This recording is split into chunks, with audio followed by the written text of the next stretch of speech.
Hey, how's it going, guys? In this video, I'm going to show you how to use Python to launch a program. Alright, so here in my software folder, I have a list of programs that I want to be able to launch using Python. Alright, so let me go into my Python script. And I'm going to import the OS module first. So when it comes to launching a program using Python, most of the people use the subprocess module. In the OS module, there's a method called start file.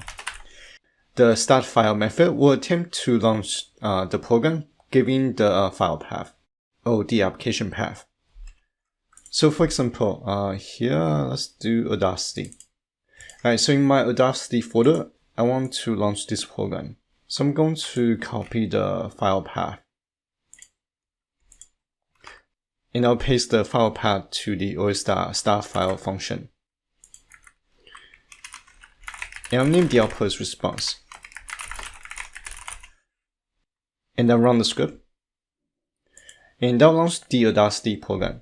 But noticing that here, when I print the response object, it's going to turn on because this function is only used to launch a program.